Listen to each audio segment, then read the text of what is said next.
Greetings, this is Jim Lindsay. This is a CIS lesson, and in this lesson I'll be talking to you about the design principle repetition. This is presented to you in chapter 4 of the design textbook that we're using, and let's get started.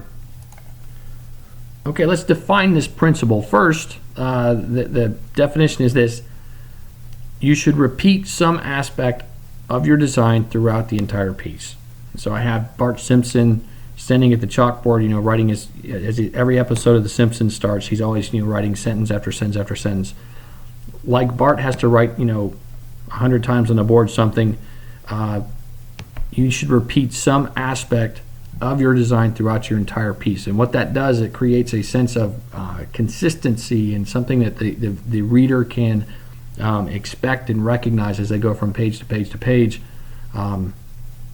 of your drawings. This particular principle is especially important if you're creating a longer document. A flyer is a one-page document, and repetition is not as important in that one as it would be in, say, a newsletter or a brochure or a book. And so that's what repetition is: the repeating of some aspect throughout the entire piece. All right, let's use our tried and true example of the business card, as our first example in all the other principle chapters. Let's use it here as well. The one on the left is the example that we've used as a pretty good version of the business card, with the center alignment being how when we first saw this introduced to us. But when you look at the right, that's my dog, by the way, growling. She's asleep, having a dream.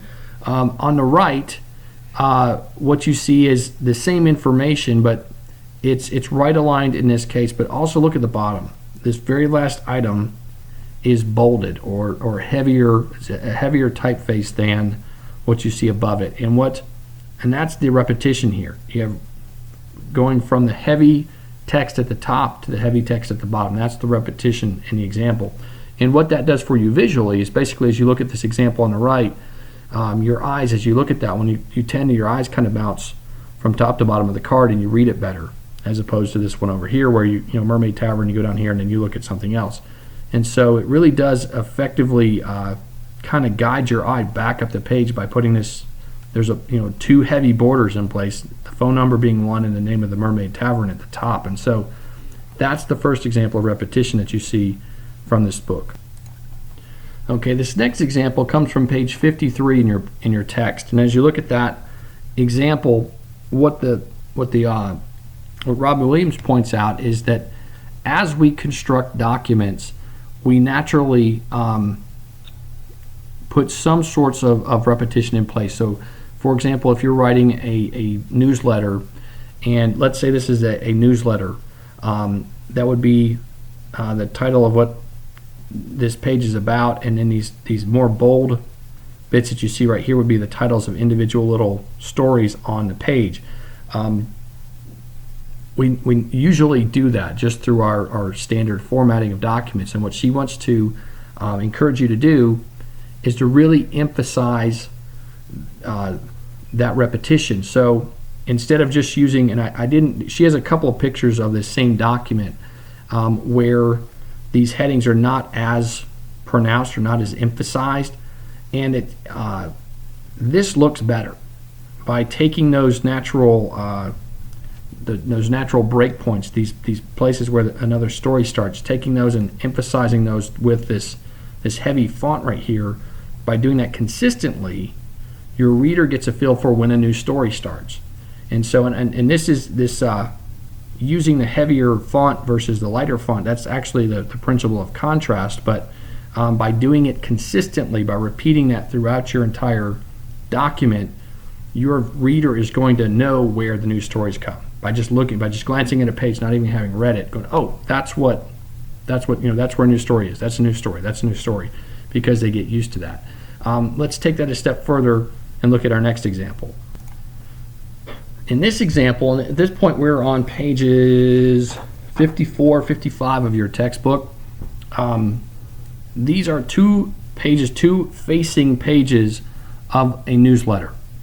And by the way, the text that she has on the pages This is sometimes referred to as lorem ipsum text, and so you can have the software, and you'll see this in the desktop publishing software that we will use as well. It will create blocks of text for you and just put kind of gibberish in there. And frequently it's just, I believe it's Latin, so like lorem ipsum is like how most of the time how it starts. But in her case, it uses actual words that you and I would recognize, like symphony and honor and guardings, and so they don't make any sense. Don't try and make sense out of the text that you see on the pages here. Instead, look at the form, look at the aesthetics of it, because we're trying to learn this design principle stuff as opposed to, instead of trying to care what's actually written on the page.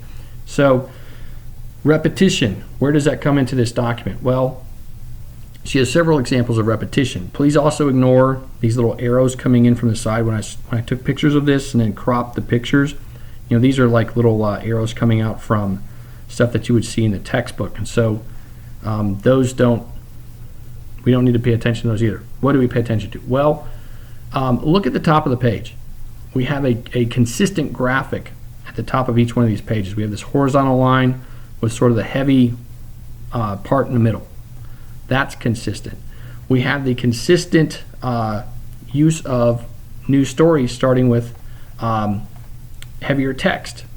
And so we know as we look at this, these two pages that, oh, that's a story, that's a story, that's a story, that's a story, that's a story, that's a story. And even though, like on this page, this particular chunk of the text spans 2 columns, and then we have like 2 individual columns down here, we still know that that's a story and that's a story because of the repetition of continuously using a broad bit of a font face to do a title for the story. Also, as you get to this point, when it starts to do the little bullet comments, they use the same graphic throughout for the bullet comments. And so if you had bullet comments on other pages, you'd want to do that same thing. You'd always want to use that, or consistently use that sort of triangle or diamond shape triangle shape that you see right there.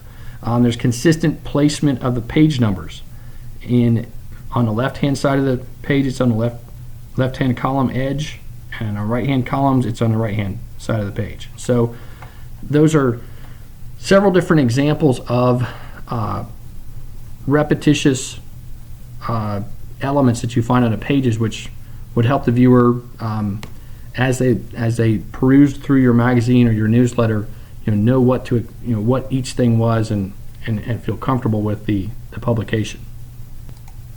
All right, our next example is this one you see right here, and the reason I like this one is because it brings up the idea of branding. And as you look at these examples, come from in your text.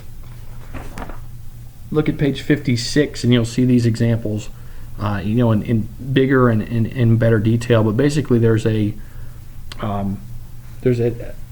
business called Red Hen. In Red Hen, we have stationery for the business, as well as business cards, as well as an envelope that would be again used for formal correspondence from the business to maybe customers or suppliers or lenders or whatever. But these documents have a very consistent feel, and what you get is from the graphic at the top where it says the name, Red Hen, to the colors that are used, the color of the paper that is used, the dotted line that you see, basically creating that gutter that we've talked about in 2 preceding examples, with the right aligned text to that dotted line, and the stuff over here in the body of the document. That's repetitious. And so if you were a customer of this business, or somebody who did got correspondence from them on a regular basis, as soon as you saw that envelope in that color, and then you saw text over here that color and that kind of look, you wouldn't even have to read it. Oh, it's from the Red Hen. And so that's important when you're trying to create branding, when you're trying to create an image for yourself or for your business. And so I love to include this example because I think these documents can help you start to create that branding. You would continue this throughout your website, through any sort of documents that you would create that had to do for the business. You could include this same look and feel, this same sort of color scheme in all of those, and then people would come to know that whatever they were looking at was part of the red hand, just instantaneously. You want to build up that recognition. Okay, last two examples. This comes from, if you're looking in your book, page 59. It starts talking about, as I've just mentioned, the branding aspect of if you go use this repetitious, if you use repetition in your graphics and your colors and your font scheme, font faces and sizes and things like that, you can start to come up with this recognition. So look at these three examples right here of things you might see in your workplace. And so these are all three different things that are being, documents being put out by human resources. Maybe it's in an email, maybe it's on a flyer that's pinned to the bulletin board, or maybe it's something that you get in your inbox. But these all feel very similar, and these are all different training sessions that human resources is putting on. So through this consistent use of the text, the coloring, the graphics, you get to know that, there's something coming from HR. And so again, that branding, even internally within the organization, this repetition can be this principle of repetition can help you create that branding that you can use even internally within an organization.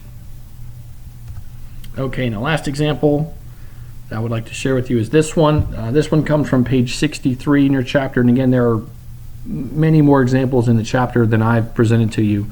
But I think this one does a neat job of showing the use of repetition even though the stuff that you're looking at is slightly different. This is from a martini tasting event, and people would show up to this event. Maybe it's a fundraiser, maybe it's something that maybe there's some charity that the owner of the Mermaid Tavern likes to support, so he's going to have a martini tasting, and people show up, pay a lot of money to drink martinis, and the money goes to that charity. Well, this is kind of the menu, if you will, at the martini tasting, and so people can get either classic martini, a dirty martini, a Cosmo, gimlet, whatever you want from this menu. And where you see the repetition here is basically as it describes the drink. The font is the same as you go from classic to dirty to cosmopolitan to Queen Best to gimlet to lemon drop, and then the ingredients of those through again the consistent use of fonts.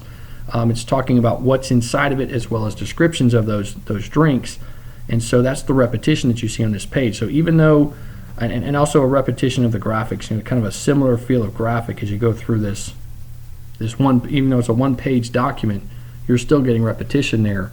And this is kind of a neat example, I think, of repetition, simply because it's being repetitious, even though the colors, the colors of each one are different. You still get that similar feel, that feel of repetition.